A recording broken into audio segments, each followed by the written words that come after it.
എന്തിനേയും മുതലാളിത്ത പിന്തിരിപ്പൻ ആശയമായി കണ്ടിരുന്ന ഒരു പഴയകാല CPM ഉണ്ട്, ഒരു ലെഫ്റ്റ് ഉണ്ട്. അതിൽ നിന്ന് ഒരു വലിയ മാറ്റമാണ് പിണറായി നേതൃസ്ഥാനം ഏറ്റെടുത്തോടുകൂടി വന്നു ചേർന്നത്. അതുകൊണ്ട് തന്നെ ക്യാപിറ്റലിസത്തെ, മുതലാളിത്തത്തൊക്കെ സ്വീകരിക്കുന്ന, എംബ്രേസ് ചെയ്യുന്ന പിണറായി വിജയൻ വീണ്ടും അധികാരത്തിൽ വരണമെന്ന് ആഗ്രഹിക്കുന്ന ഒരുപാട് പേരുണ്ട്. കാരണം ഈ മാറ്റമാണ്, പഴയ മൂരാച്ചിത്വമൊക്കെ മാറി പുതിയ കാലത്തിനനുസരിച്ചിട്ട് ചിന്തിക്കാനും പ്രവർത്തിക്കാനും പിണറായി നേതൃത്വം നൽകിയ CPMന് സാധിച്ചു എന്നത്. അപ്പോൾ അതുകൊണ്ട് തന്നെ അങ്ങനെ ആഗ്രഹിക്കുന്ന ഒരുപാട് പേരില്ലേ? ആ റീഡിങ്ങിൽ ഒരു ചെറിയ കാര്യം കൂടി കൂട്ടിച്ചേർത്താൽ കറക്റ്റായിരിക്കും. ആ റീഡിംഗ് എന്ന് പറയുന്നത് CPM മാറിയതുകൊണ്ട് മാത്രമല്ല. ഇപ്പോൾ CPM മാറിയിട്ടുണ്ട്, അത് കറക്റ്റാണ്. കാരണം താങ്കൾ അറിയേണ്ടത് പണ്ട് കമ്പ്യൂട്ടറിൻ്റെയും കൈനറ്റിക് ഹോണ്ടയും ഒക്കെ CPM എതിർത്തിരുന്നു എന്നുള്ളത് യാഥാർത്ഥ്യമാണ്. അതൊരു ഐഡിയോളജിക്കലായിട്ടുള്ള എതിർപ്പാണ്. പക്ഷേ അതൊന്നും പിടിച്ചു നിൽക്കാൻ കഴിയില്ലെന്നും ലോകം ഒരു ഗ്ലോബൽ വില്ലേജ് ആയിക്കൊണ്ടിരിക്കുകയാണെന്നൊക്കെ CPM വൈകിയാണ് തിരിച്ചറിഞ്ഞത്. ഞാനൊരു തവണ വൈറ്റ്ലയിൽ പണ്ടൊരു പ്രസംഗം കേൾക്കാൻ വേണ്ടി നിൽക്കുമ്പോൾ അന്ന് T. ശിവദാസ മേനോൻ എന്ന് പറയുന്ന അന്നത്തെ ധനകാര്യ വകുപ്പ് മന്ത്രി വൈറ്റ്ലയിൽ പ്രസംഗിക്കുകയും അദ്ദേഹം ആ പ്രസംഗത്തിലും അതിനുശേഷം നമ്മളോടൊക്കെ പറഞ്ഞൊരു കാര്യമുണ്ട്. കമ്പ്യൂട്ടറിനൊക്കെ നമ്മൾ എതിർത്തിരുന്നു, അതിനുശേഷം ഇപ്പോൾ കമ്പ്യൂട്ടർ വന്നപ്പോഴാണ് ഒരു സ്വിച്ച് ഇട്ടാൽ ഈ ഡീറ്റെയിൽസൊക്കെ കിട്ടും, എത്ര സുഖകരമാണ്, നേരത്തെ എത്ര പേപ്പർ നോക്കണമായിരുന്നു എന്ന് ചോദിച്ചത് എനിക്ക് ഓർമ്മയുണ്ട്. അപ്പോൾ അത്തരത്തിലുള്ള ചില കടുംപിടുത്തങ്ങൾ, പലപ്പോഴും കാര്യങ്ങൾ മനസ്സിലാക്കാതെയുള്ള ചില നിലപാടുകൾ, ഇതെല്ലാം ഉണ്ടായിരുന്നു. അത് മുഴുവൻ CPMന് ഇപ്പോഴും മാറിയിട്ടുണ്ട് എന്ന് പറയുന്ന ഒരു അഭിപ്രായമൊന്നും എനിക്കില്ല. പക്ഷേ പ്രധാനപ്പെട്ട ഒരു കാര്യം, താങ്കൾ പറഞ്ഞ ഈ ഒരു മാറ്റം ഫീൽ ചെയ്യുന്നതിൻ്റെ കാര്യം എന്താണെന്നറിയാമോ? ആ ഫീൽ ചെയ്യുന്നതിൻ്റെ കാര്യം, പിണറായി വിജയൻ എന്ന് പറയുന്ന ഒരു മുഖ്യമന്ത്രി കുറേ കൂടി അധികാരമുള്ള സെൻട്രലൈസേഷൻ, ഒരു അധികാര കേന്ദ്രീകരണമുണ്ട് എന്ന് തോന്നുന്ന ഒരാൾ ഭരണത്തിലിരിക്കുമ്പോഴുള്ള കാര്യം എന്താണെന്ന് വെച്ചാൽ, അദ്ദേഹത്തിന് കൺവിൻസ്ഡ് ആയാൽ പോലും ആ പ്രോജക്റ്റ് നടക്കും. മനസ്സിലായി? അതേസമയം ഇപ്പോൾ ബാക്കിയുള്ള എല്ലാ സ്റ്റേറ്റുകളിലും നേരത്തെ ആ കാര്യം ഉണ്ടായിരുന്നു. ആ സ്റ്റേറ്റുകളിലൊക്കെ എന്ന് പറഞ്ഞിട്ടുണ്ടെങ്കിൽ ഇപ്പോൾ ലല്ലു പ്രസാദ് യാദവ് ഭരിക്കാനിരിക്കുന്നു ബീഹാറിൽ എന്ന് പറഞ്ഞാൽ ലല്ലു പ്രസാദ് യാദവ് വിചാരിക്കുകയാണ് ആ പ്രോജക്റ്റ് എന്ത് ചെയ്യും, നടക്കും. ഗുജറാത്തിൽ നരേന്ദ്രമോദി ഇരിക്കുകയാണ്, മോദിക്ക് കൺവിൻസ്ഡ് ആയിട്ടുണ്ടെങ്കിൽ ആ പ്രോജക്റ്റ് നടക്കും. കാരണം അവിടെ നമ്മൾ പിന്നെ വേറെ ആരെയും കൺവിൻസ് ചെയ്യാൻ വേണ്ടി പോകണ്ട. അതിൽ ബിസിനസ്സുകാരൊക്കെ പറയുന്ന ഒരു കോമഡി കൂടിയുണ്ട്. അതായത് കോൺഗ്രസ് ആകുമ്പോൾ ഒരുപാട് പേർക്ക് കാശ് കൊടുക്കണം, ഇതാകുമ്പോൾ ഒറ്റ കേന്ദ്രത്തിൽ കൊടുത്താൽ മതി, ഇതാണ് BJP. അപ്പോൾ ഞാൻ പറഞ്ഞ അത്തരത്തിലുള്ള തമാശകൾ പറയുന്നത് ഏതാണ് ആ ലെവലിലേക്ക് പിണറായി വിജയൻ കൂടി വളർന്നതിൻ്റെ ഒരു നെറ്റ് എഫക്റ്റാണ്. താങ്കൾ പറഞ്ഞ പോലെ ഒരു കാര്യം തീരുമാനിച്ചാൽ അതെന്ത് ചെയ്യും, ഏത് വിധേനയും അത് കൃത്യമായിട്ടും നടത്തും എന്ന് പറയുന്നൊരു ഫീൽ എന്ത് ചെയ്തിട്ടുള്ളത് ഉണ്ടായിട്ടില്ല. അപ്പോൾ യഥാർത്ഥത്തിൽ അടുത്ത അഡ്വാൻറ്റേജ് കൂടിയുണ്ട്. ഇങ്ങനൊരു യൂണിറ്റി ഓഫ് കമാൻഡ് സാധാരണ നേരത്തെ പതിവുണ്ടായിരുന്നില്ല. കാരണം എന്താ വെച്ചിട്ടുണ്ടെങ്കിൽ പലപ്പോഴും CPMൽ അത് പതിവുണ്ട്, പക്ഷേ എങ്കിൽ പോലും അത്ര ദൃഢതയുള്ളൊരു കമാൻഡ് ആയിരുന്നില്ല. കാരണം ഇപ്പോൾ നാളെ പിണറായി വിജയൻ പറയുന്നു എന്ന് പറയുമ്പോൾ അതെല്ലാ ഒരു പക്ഷേ ആളുകളൊക്കെ ആരോപിക്കുന്ന പോലെ ഒരു സ്വേച്ഛാധിപതി കൈൻഡ് ഓഫ് നേച്ചറുള്ള ആളുകൾക്കുള്ള ഒരു ഗുണമാണത്. മനസ്സിലായോ? അത് ഈ മറ്റേ എൻട്രൻസ് കോച്ചിങ് സെൻറ്റർ നടത്തിക്കൊണ്ടിരുന്ന തൃശ്ശൂർക്കാരൻ പുള്ളി മുതൽ ഈ പിണറായി വിജയൻ വരെയുള്ള ആളുകൾക്കുള്ള ഗുണമെന്ന് പറഞ്ഞാൽ അദ്ദേഹം പറഞ്ഞിട്ടുണ്ട്, അദ്ദേഹം ഒരു മാൻഡേറ്റ് തന്നിട്ടുണ്ട്, നിങ്ങളിത് ചെയ്തോളൂ എന്ന് പറഞ്ഞാൽ പിന്നെ കേരളത്തിൽ ഒരു ഉദ്യോഗസ്ഥനും പിന്നെ ഭയക്കേണ്ട ആവശ്യം ഇല്ല. നേരത്തെ അങ്ങനെയായിരുന്നില്ല. നേരത്തെ സത്യത്തിൽ ഇപ്പോൾ CPMനകത്ത് പോലും എന്ന് പറഞ്ഞിട്ടുണ്ടെങ്കിൽ ഒരു മുഖ്യമന്ത്രി ഒരു കാര്യം പറഞ്ഞു എന്നുള്ളത് കൊണ്ട് നാളെ CPMന്റെ സെക്രട്ടറിയേറ്റോ അല്ലെങ്കിൽ വേറെ എന്തെങ്കിലും ആളുകളോ പുനഃപരിശോധിക്കണമെന്നോ CPMന്റെ സംസ്ഥാന സെക്രട്ടറിയോ പറഞ്ഞിട്ടുണ്ടെങ്കിൽ അതല്ല അവസ്ഥ ഉണ്ടായത്. അപ്പോൾ അത്തരത്തിലുള്ള ഒരു മാറ്റമാണ് കേരളത്തിൽ ആദ്യം ഉണ്ടായിട്ടുള്ളത്. പിന്നെ താങ്കൾ പറഞ്ഞ പോലെ കുറച്ച് പിടിവാശികളൊക്കെ തന്നെ വിടുകയും കുറേ കൂടി ഒരു ലിബറലൈസേഷൻ കൾച്ചറിലേക്ക് ഇന്ത്യ മൊത്തം നീങ്ങിയപ്പോൾ കേരളവും നീങ്ങാതിരിക്കാൻ കഴിയില്ല എന്ന് പറയുന്ന തോന്നലിലേക്കും ഒക്കെ കൂടി നമ്മൾ എത്തിയിട്ടുണ്ട് എന്നുള്ളത് വാസ്തവമാണ്. പക്ഷേ കേരളത്തിൽ അപ്പോഴും ഒരുപാട് ലിമിറ്റേഷൻസ് ഉണ്ട്. ഇപ്പോൾ IT സെക്ടറിലുള്ള ഇൻഡസ്ട്രികൾ കേരളത്തിലേക്ക് വരാൻ പക്ഷേ ഒരു കെമിക്കൽ ഫാക്ടറി ഒരിക്കലും കേരളത്തിൽ സാധ്യമാകുന്ന കാര്യം അല്ല. അപ്പോൾ അത്തരം കാര്യങ്ങളിലുള്ള ലിമിറ്റേഷനുകൾ കൊണ്ടാണ് കേരളം പിന്നെയും കുറച്ചും കൂടി ചില കാര്യങ്ങളിൽ അങ്ങോട്ട് വലിയൊരു ഇൻഡസ്ട്രിയലൈസേഷൻ നടക്കാതെ പോകുന്നത്. അത് യാഥാർത്ഥ്യമാണ്. പക്ഷെ ആയിട്ടുള്ള ഒരു ഐഡിയോളജിക്കൽ അപ്രോച്ച് കൊണ്ട് കാര്യങ്ങളൊന്നും നടത്തിയെടുക്കാൻ പറ്റില്ല എന്ന് ബുദ്ധിമാനായിട്ടുള്ള മുഖ്യമന്ത്രി പിണറായി വിജയൻ അറിയാമായിരുന്നു. അല്ല, ഇതിന്റെ പ്രധാനപ്പെട്ട വിഷയം അല്ല, താങ്കൾ പറഞ്ഞ കറക്റ്റാണ്. അതൊരു കാര്യമാണ് ഞാൻ പറഞ്ഞത്. രണ്ടാമത്തത് ഈ പറയുന്ന ഒരു യൂണിറ്റി ഓഫ് കമാൻഡ് എന്ന് പറയുന്ന ഒരു കാര്യത്തിന് വലിയ പ്രാധാന്യമുണ്ട്. നിങ്ങൾ എടുത്തു നോക്കിയാൽ അടിയന്തരാവസ്ഥ കാലത്ത് ഇന്ദിരാഗാന്ധിയുടെ കമാൻഡിന് അത്തരത്തിലുള്ള ഒരു കാര്യം ഉണ്ടായിരുന്നു. കാരണം ഇന്ദിരാഗാന്ധി പെർമിറ്റ് ചെയ്തു എന്ന് പറഞ്ഞാൽ പിന്നെ ഒന്നും നോക്കേണ്ട ആവശ്യം ഇല്ല, നിങ്ങൾക്ക് എല്ലാ സൗകര്യവും കിട്ടും. അതുപോലെ ഹിറ്റ്ലറുടെ കാലത്ത് വലിയ തോതിൽ വ്യവസായിക വിപ്ലവം നടന്നിരുന്നു, വലിയ ഡെവലപ്മെൻറ്റ് നടന്നിരുന്നു, അത്തരത്തിലുള്ള കാര്യം കിട്ടും. ഞാൻ പറയുന്നത് ഇവരോട് രണ്ടുപേരും ഉപമിക്കാമെന്നല്ല കേട്ടോ പിണറായി വിജയൻ. ഞാൻ വിചാരിക്കുന്നൊരു കാര്യം, അത്തരത്തിലുള്ളൊരു കമാൻഡിങ് പവറും ഒരു യൂണിറ്റി ഓഫ് കമാൻഡും പിണറായി വിജയനുണ്ട്. കാരണം പിണറായി വിജയൻ പറഞ്ഞു എന്ന് പറഞ്ഞാൽ ഇപ്പോൾ CPMനകത്ത് നിന്ന് ഇനി സംസ്ഥാന സെക്രട്ടറിയേറ്റോ കേന്ദ്ര കമ്മിറ്റി മുമ്പോ ആണെങ്കിൽ പോലും എതിർക്കാൻ സാധ്യതയില്ല. വേറെ ഏതെങ്കിലും ഒരു ഉദ്യോഗസ്ഥനെ നടപ്പാക്കുമ്പോൾ ഇനി മുകളിലിരിക്കുന്ന ഒരു ഉദ്യോഗസ്ഥനും അത് എതിർക്കാൻ സാധ്യതയില്ല. അപ്പോൾ അത്തരത്തിലുള്ളൊരു ഗുണമാണ് കേരളത്തിൽ താങ്കൾ പറഞ്ഞ പോലെ മറ്റേ ലിബറലൈസ്ഡ് ആയി എന്ന് പറയുന്നതിനേക്കാൾ കൂടുതൽ ഉണ്ടായിട്ടുള്ളത് ഈ ഗുണമാണെന്ന് ഞാൻ പറയും. ആ ഗുണത്തിൻ്റെ ഭാഗമായിട്ടാണ് ഹൈവേകൾ പണിതതും അല്ലെങ്കിൽ നിരവധി ഇപ്പോൾ കിഫ്ബിയുടെ അടക്കമുള്ള നിരവധി പ്രൊജക്റ്റുകൾ 1,00,000 കോടി രൂപയുടെയൊക്കെ പ്രൊജക്റ്റുകൾ കേരളത്തിലേക്ക് ഏതാണ്ട് 90,000 കോടി രൂപയുടെ പ്രൊജക്റ്റുകൾ വന്നതൊക്കെ ആ ഒരു മെച്ചം കൊണ്ടുകൂടിയാണ്. പിന്നെ ഒരു കാര്യം കൂടി പിണറായി വിജയനെ കുറിച്ച് പറയേണ്ട, അദ്ദേഹം പലപ്പോഴും ഞാൻ ശ്രദ്ധിച്ചിട്ടുള്ള ഒരു കാര്യം, ഗൗതമൊക്കെ എപ്പോഴും നോക്കിയിട്ടുണ്ടാവും, ഗീതാ ഗോപിനാഥിനെ അദ്ദേഹം അഡ്വൈസറായിട്ട് വെച്ചു. ഗീതാ ഗോപിനാഥ് എപ്പോഴും ഒരു ക്യാപിറ്റലിസ്റ്റ് ഗ്രോത്ത് സ്വപ്നം കാണുന്ന ഒരു ഇക്കണോമിസ്റ്റാണ്. അപ്പോൾ അവരെ പോലെ ഒരു ഹൈ എൻഡ് പ്രൊഫഷണൽ ആയിട്ടുള്ള ആയിരുന്നു. അപ്പോൾ ഞാൻ പറഞ്ഞ പ്രധാനമന്ത്രിയുടെ അവരല്ലായിരുന്നു, ഞാൻ പറഞ്ഞ ഒരു അത്തരത്തിലുള്ള ഒരു ഗ്രോത്ത് അവർ തീർച്ചയായിട്ടും നോക്കുന്ന ആളുകൾ, ഒരു പ്രൊഫഷണൽസിനെ അദ്ദേഹം എപ്പോഴും കൂടെ വെക്കാൻ വേണ്ടിയിട്ട് ശ്രമിച്ചിരുന്നു. അതിൽ അദ്ദേഹത്തിന് ഒന്നും ബാധകമായില്ല. ഇപ്പോൾ ഉദാഹരണത്തിന് രമൺ ശ്രീവാസ്തവയെ അദ്ദേഹം പോലീസിന് അഡ്വൈസറായിട്ട് വെച്ചിരുന്നു, ജോൺ ബ്രിട്ടാസിനെ അദ്ദേഹം കൃത്യമായിട്ട് മീഡിയ അഡ്വൈസറായിട്ട് വെച്ചിരുന്നു. അപ്പോൾ അത്തരത്തിൽ പലപ്പോഴും CPM-നോട് ചേർന്ന് നിൽക്കുന്നില്ല എന്ന് നമുക്ക് ഐഡിയോളജിക്കലി തോന്നുന്ന ആളുകളുടെ പോലും അഡ്വൈസ് എടുക്കാനും അത് കൺവിൻസ് ആണെങ്കിൽ അത് നടപ്പിലാക്കാനും അദ്ദേഹം തയ്യാറായിരുന്നു. അത് ഇപ്പോൾ അതിന് പിണറായി വിജയൻ തന്നെ പറഞ്ഞൊരു സ്റ്റേറ്റ്മെൻ്റ് ഉണ്ട്. പിണറായി പറഞ്ഞ ഒരു കാര്യം എന്ന് പറഞ്ഞാൽ, ഞാൻ അത്ര കഴിവുള്ള ആളുകൾക്ക് ചിലപ്പോൾ 1-2 അഡ്വൈസേഴ്സ് മതിയായിരിക്കും, പക്ഷെ ഞാൻ അത്ര കഴിവൊന്നും ഇല്ലാത്ത ഒരാളാണ്. അപ്പോൾ അതുകൊണ്ട് എനിക്ക് ചിലപ്പോൾ ഒരുപാട് അഡ്വൈസേഴ്സ് വേണ്ടി വരും എന്നുള്ളത് അദ്ദേഹം പറഞ്ഞിട്ടുണ്ട്. യഥാർത്ഥത്തിൽ ഞാൻ അന്ന് വിചാരിച്ചിരുന്ന പിണറായി വിജയൻ അതൊരു ഭംഗി വാക്കായി മാത്രം പറഞ്ഞൊരു കാര്യമാണ് എന്നുള്ളതാണ്. പക്ഷേ ഈ കഴിഞ്ഞ ദിവസം മറ്റേ മോഹൻലാലുമായിട്ട് അദ്ദേഹം ഇൻ്റർവ്യൂ ചെയ്യുമ്പോൾ അദ്ദേഹം അതിൻ്റെ അവസാനവും ഇതേ കാര്യത്തിൻ്റെ ആവർത്തിച്ചിട്ടുണ്ട്. എങ്ങനെയാണ് സ്വയം വിലയിരുത്തുന്നതെന്ന് വെച്ചാൽ അത്രയൊന്നും കഴിവില്ലാത്തൊരു സാധാരണക്കാരായ മനുഷ്യൻ എന്നുള്ളതാണ് അദ്ദേഹം എന്ത് ചെയ്ത് പറയുന്നത്.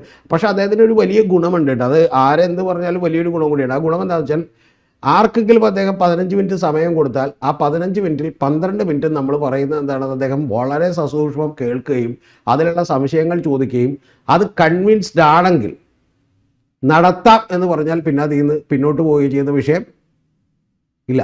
കേരളത്തിലുണ്ടായിട്ടുള്ള നിരവധി മുഖ്യമന്ത്രിമാർ പിന്നോട്ട് പോകാൻ ഏത് സമയത്തും മടിയില്ലാത്ത ആളുകളാണ്. ഇനി വേറൊരു കാര്യം കൂടി പറയാം. പിണറായിയുടെ മറ്റൊരു ഗുണം ഇപ്പോഴല്ല കാണുന്നത്. ഇപ്പം ലാവ്ലിൻ കേസുണ്ടായെന്നൊക്കെ പറയുമ്പോഴും കേരളത്തിൽ ഇരുന്നിട്ടുള്ള വിദ്യുച്ഛക്തി മന്ത്രി ആയിരുന്നപ്പോഴും അദ്ദേഹം ഇത്തരത്തിലുള്ള ഒരു ആജ്ഞാശക്തിയും അതുപോലെ പ്രൊജക്റ്റുകൾ ഇംപ്ലിമെൻ്റ് ചെയ്യാനായിട്ടുള്ള ഒരു ആർജവവും കാണിച്ചിട്ടുള്ള ഒരാളാണ്.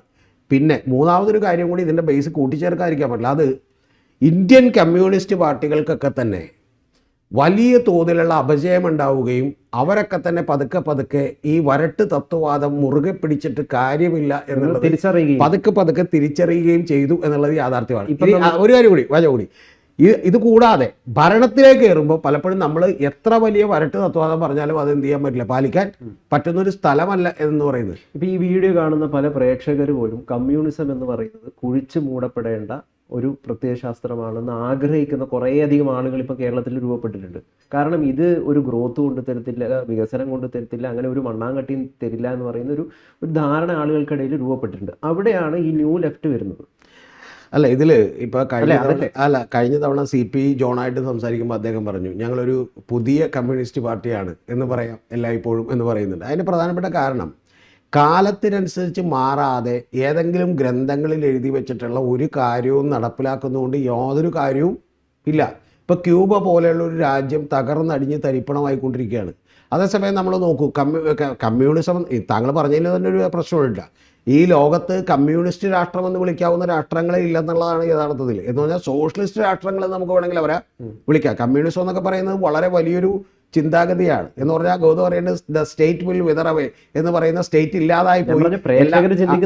അല്ല, താങ്കൾ പറഞ്ഞ സാധാരണ ഇപ്പോൾ കമ്മ്യൂണിസ്റ്റ് ചൈന എന്നൊക്കെ നമുക്ക് പറയാം.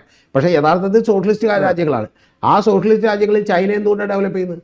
കാരണം ചൈന കാലോചിതമായിട്ടുള്ള മാറ്റങ്ങൾ വരുത്തുകയും മുതലാളിത്തമില്ലാതെ ഒരിക്കലും പ്രൊഡക്ഷൻ. ഒരു കാര്യം കൂടി ഞാൻ താങ്കളോട് പറയട്ടെ, സത്യം പറയാം, ഈ കമ്മ്യൂണിസ്റ്റ് ഐഡിയോളജി വെച്ചുകൊണ്ടിരുന്നിട്ടോ ഗാന്ധിജി പറഞ്ഞ ഇക്കണോമിക്സ് വെച്ചുകൊണ്ടിരുന്നിട്ടോ ഒരു രാജ്യം പുരോഗമിക്കില്ല. എല്ലാവർക്കും 500 രൂപ കൂലി, എല്ലാവർക്കും ഒരുപോലെ പ്രൊമോഷൻ എന്ന് പറഞ്ഞാൽ പിന്നെ ആരാണ് കൂടുതൽ പണി? പറയുമ്പോൾ കമ്മ്യൂണിസ്റ്റ് ആണ്, പ്രവൃത്തി വേറൊന്നാണ്. പ്രവൃത്തി വേറൊന്നാന്ന് അത് കാലാനുസൃതമായിട്ടുള്ള മാറ്റമാണെന്ന്. യഥാർത്ഥത്തിൽ ഞാൻ പറയുന്നത് കാലാനുസൃതമായ മാറ്റം ചൈന അടക്കം വേറെ ഒരുപാട് കാര്യങ്ങളിൽ കൊണ്ടുവരാത്തുണ്ട്. എന്താ കാര്യം തോന്നിയാൽ ഇപ്പൊ അവരുടെ ഭരണക്രമത്തിൽ അതില്ല. സിംഗിൾ പാർട്ടിയാണ്, ജനാധിപത്യം ഇപ്പോഴും ഇല്ല. മനസ്സിലായി? ഇപ്പം നമ്മൾ ചൈനക്കാരെങ്കിലും അവിടെ നിന്ന് ചൈനീസ് ഗവൺമെൻറ് കുറച്ച് പിറ്റേ ദിവസം രാവിലെ അതിനകത്ത് പോകും. വ്ളാദിമിർ പുടിൻ ശരിക്കും പറഞ്ഞാൽ സത്യം പറയുന്നുണ്ടെങ്കിൽ കമ്മ്യൂണിസ്റ്റ് ഭരണാധികാരികളൊക്കെ തന്നെ എങ്ങനെയാണെന്ന് വെച്ചാൽ ഒരു പരിധി വരെ അവരൊക്കെ തന്നെ ഏകാധിപതികളാണ്.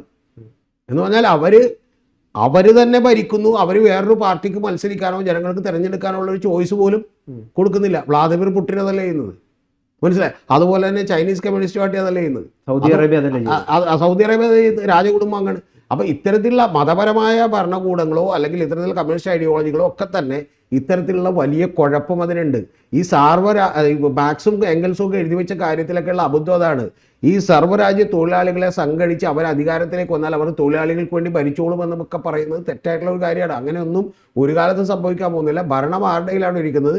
ആ അബ്സല്യൂട്ട് പവർ കറപ്റ്റ്സ് അബ്സല്യൂട്ട്ലി എന്ന് പറയുന്ന പോലെ ഇവർ അഴിമതിക്കാരാവുകയും ഇവരുടെ സുഖ സൗകര്യങ്ങൾ കൂടുകയും സാധാരണ ജനത സാധാരണ ലെവലിലേക്ക് എത്തുകയും ചെയ്യും. പക്ഷേ അത് ചൈന ചെയ്തിട്ടുള്ള ഒരു കാര്യം, അതിനോടൊപ്പം രാജ്യത്തിന് കൂടി ഡെവലപ്മെന്റ് വന്നുകൊണ്ടാണ് ആ രാഷ്ട്രം ഇപ്പോഴും നിൽക്കുന്നത്. അതേസമയം അങ്ങനെ രാഷ്ട്രത്തിന് കൂടി ഡെവലപ്മെന്റും ജനങ്ങൾക്ക് ഡെവലപ്മെന്റും വന്നില്ലെങ്കിലുള്ള പ്രശ്നം എന്താ വെച്ചാൽ റഷ്യ പോലെ പൊട്ടിച്ച് USSR തകർന്നടിച്ച പോലെ തകർന്നടിച്ച് പോകും. ഈ USSR തകർന്നടിച്ചിട്ട് എന്താ സംഭവിച്ചത് അറിയോടാ?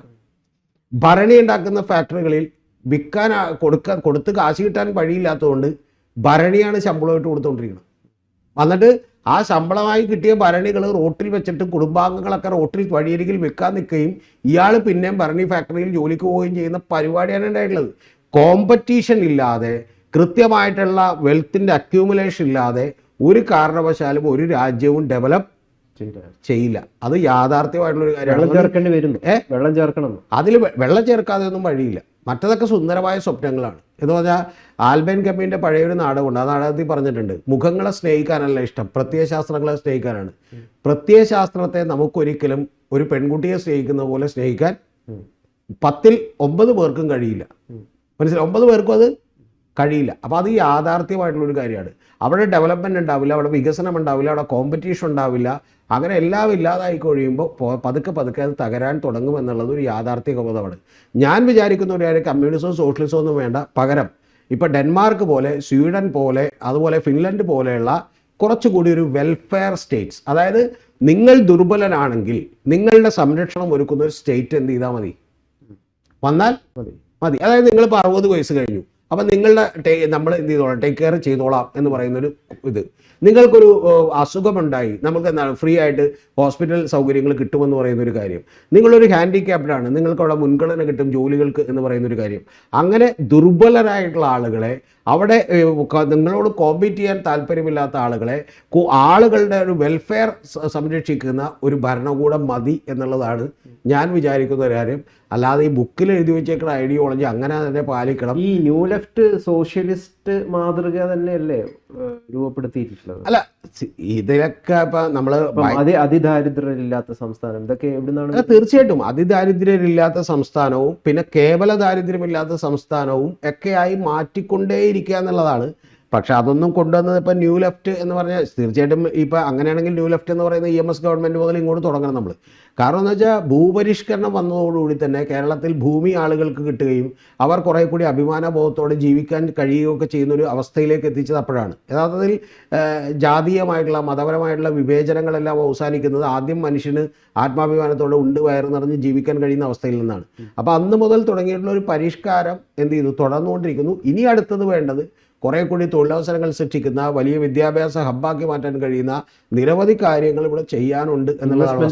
ഇൻവെസ്റ്റ്മെന്റുകൾ സ്വീകരിക്കാൻ കഴിയുന്ന കാര്യങ്ങളൊക്കെ ചെയ്യാനുണ്ട്. ഈ ന്യൂ ലെഫ്റ്റിന് ഈ മാറ്റം ഉണ്ടല്ലോ. ഇപ്പം കടൽക്കൊള്ള എന്ന് ദേശാഭിമാനി വിഴിഞ്ഞത്തെ കുറിച്ച് എഴുതി അന്ന് പ്രതിപക്ഷത്തിരുന്നപ്പം അതേ കരാർ വ്യവസ്ഥകളെ എതിർത്തു. വലിയ മാറ്റമില്ലാതെ അതേ കരാർ വ്യവസ്ഥയാണ് പിന്നീട് പ്രാബല്യത്തിൽ വന്നത്. അല്ല, ഇതിൽ ചില കാര്യങ്ങളെ എതിർക്കേണ്ടതാണ്. ഉദാഹരണത്തിന് താങ്കൾ ഈ പറഞ്ഞ കാര്യത്തോട് ഞാൻ ഭാഗികമായി സമ്മതിക്കാം. പക്ഷെ ഞാൻ വേറൊരു ഉദാഹരണം കൂടി നല്ല മാറ്റമാണ്. അല്ല, അങ്ങനെയുള്ള മാറ്റങ്ങൾ ഇപ്പൊ അദാനിയെ സ്വീകരിക്കാതിരിക്കാൻ പറ്റില്ലെന്നേ. അദാനിയെ പോലെ പോർട്ട് മാനേജ് ചെയ്യാനോ അദാനിയെ പോലെ എയർപോർട്ട് മാനേജ് ചെയ്യാനോ എന്ത് ചെയ്യില്ല, വേറെ ആൾക്ക് പറ്റില്ല. അപ്പോൾ അതൊക്കെ യാഥാർത്ഥ്യമായിട്ടുള്ള കാര്യമാണ്. ഇനി മറ്റൊരു കാര്യം പറയാം താങ്കളോട്, ചില കാര്യങ്ങളിൽ പക്ഷേ എതിർക്കുകയും വേണം. ആ എതിർപ്പ് എന്താണെന്ന് ജനത്തിനോട് കൃത്യമായി പലപ്പോഴും നമ്മുടെ മാധ്യമങ്ങൾ പറയാറില്ല. ഉദാഹരണം പറഞ്ഞുതരാം. ടെക്നോ പാർക്ക് വരുന്നു എന്ന് പറയുന്നു, അല്ലെങ്കിൽ ടീകോമിൻ്റെ സ്മാർട്ട് സിറ്റി വരുന്നു എന്ന് പറഞ്ഞു. ഈ സ്മാർട്ട് സിറ്റിയെ CPM എതിർക്കുകയാണെന്നാണ് ആദ്യം എനിക്ക് പോലും കിട്ടുന്ന ഒരു നെറേറ്റീവ്. ഞാൻ അത്യാവശ്യം ഭംഗിയായി കാര്യങ്ങൾ ശ്രദ്ധിക്കുകയും വായിക്കുകയും ചെയ്യുന്ന ഒരാളാണ് അന്നും ഇന്നും. പക്ഷേ ഏറ്റവും പ്രധാനപ്പെട്ട കാര്യം, ആദ്യത്തെ ദിവസം കഴിഞ്ഞ് രണ്ടാമത്തെ ദിവസം എത്തുമ്പോൾ എനിക്ക് കാര്യം മനസ്സിലായി. കാരണം പറഞ്ഞുകൊണ്ടിരുന്നത് എന്താണെന്നറിയോ, ടീകോം എന്ന് പറയുന്ന സ്മാർട്ട് സിറ്റി സ്ഥാപിക്കാൻ വരുന്നവർക്ക് നമ്മുടെ ഇപ്പം തന്നെ ഗംഭീരമായി നടക്കുന്ന ഇൻഫോ പാർക്കും കൂടി ആ കോൺട്രാക്റ്റിലൊക്കെ കൊടുത്തേക്കണേണ്. ഒന്ന് ആലോചിച്ച് നോക്കണം. അതായത് ഗൗതം പറയുന്നു ഇങ്ങോട്ട് ഇൻവെസ്റ്റ് ചെയ്യാനായിട്ട് 10 ഹോട്ടലുകാർ വരുന്നു എന്ന് പറയുമ്പോൾ ഗൗതത്തിന്റെ ഹോട്ടൽ അതിഗംഭീരമായി ലുലു മാൾ പോലെ നടന്നുകൊണ്ടിരിക്കുകയാണെങ്കിൽ ഗൗതം അത് അവർക്ക് ഫ്രീ ആയിട്ട് കൊടുക്കേണ്ട ആവശ്യം ഇല്ല. ടീക്കോ എന്ന് പറയുന്ന ഒരു റിയൽ എസ്റ്റേറ്റ് കമ്പനിയാണ്. അവർ IT പാർക്കുകളും ബാക്കിയുള്ള ആളുകളെ അട്രാക്ട് ചെയ്ത് ഇവിടെ കൊണ്ടുവന്ന് സ്ഥലം വിറ്റിട്ട് എന്ത് ചെയ്യും, കാശുണ്ടാക്കി അവർ തിരിച്ച് പോകും. അപ്പം ഞാൻ പറഞ്ഞു വന്നത് അത്തരത്തിലുള്ള ചില പ്രൊജക്റ്റുകളിൽ കാണുന്ന ചില കള്ളത്തരങ്ങളുണ്ട്, അത് എതിർക്കപ്പെടേണ്ടതാണ്. പക്ഷേ അതിനും അപ്പുറത്തുള്ള ചില കാര്യങ്ങളെയും എതിർത്തിട്ടുണ്ട്. എന്ന് പറഞ്ഞാൽ കമ്പ്യൂട്ടറുകൾ എതിർത്തിട്ടുണ്ട്, വിദേശത്ത് നിന്നുള്ള പല കാര്യങ്ങളും എതിർത്തിട്ടുണ്ട്. ഈവൻ ഗോത്രക്ക് അറിയില്ല, ഇംഗ്ലീഷ് മീഡിയം വിദ്യാഭ്യാസത്തെ എതിർത്തിട്ടുണ്ട്. ഈ കമ്മ്യൂണിസ്റ്റുകാരാണ് കേരളത്തിലെ കുറേയധികം ആളുകളുടെ ഇടയിൽ ഒരു വളരെ മോശം ചിന്താഗതി രൂപപ്പെടുത്തിയത്. അതായത് ഒരുപാട് പണം സമ്പാദിക്കുന്നത് എന്തോ വലിയ പാപമാണ്. തീർച്ചയായിട്ടും അതെന്തോ വലിയ വളരെ മോശപ്പെട്ടുള്ള കാര്യമാണ്.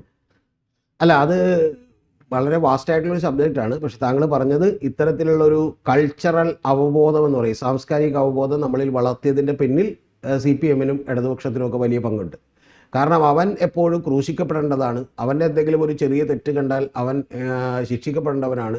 പലപ്പോഴും ഒരു ബെൻസും അതുപോലെ തന്നെ ഒരു ഓട്ടോറിക്ഷയുമായിട്ട് ഇനി ഓട്ടോറിക്ഷ അങ്ങോട്ട് എന്ന് ഇടിച്ചാൽ പോലും അവനെ നമ്മൾ പച്ചത്തറി വിളിക്കേണ്ടതാണ്, അവൻ്റെ ഒപ്പം നിൽക്കാൻ പാടില്ലാത്തതാണ് എന്ന് പറയുന്നൊരു ബോധം പതുക്കെ ഉണ്ടായതിൻ്റെ പിന്നിൽ ഇത്തരത്തിലുള്ള ഒരു ഐഡിയോളജിയുടെ സ്വാധീനം കൂടിയുണ്ട്.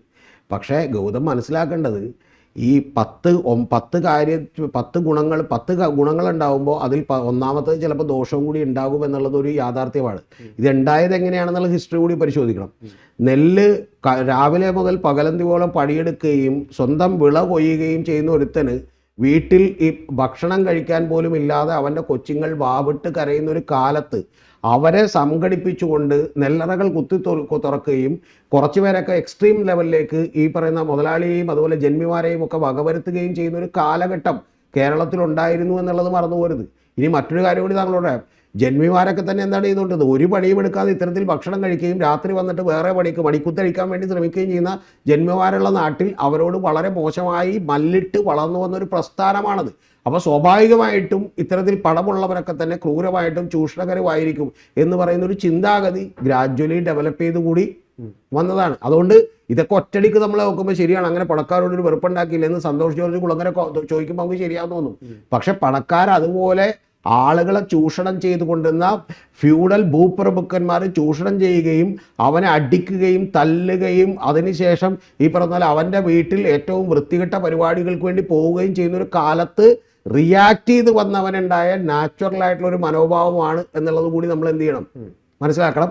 അത് മാറ്റാൻ സ്കൂളുകളിൽ എന്ത് ചെയ്യണം, പഠിപ്പിക്കണം.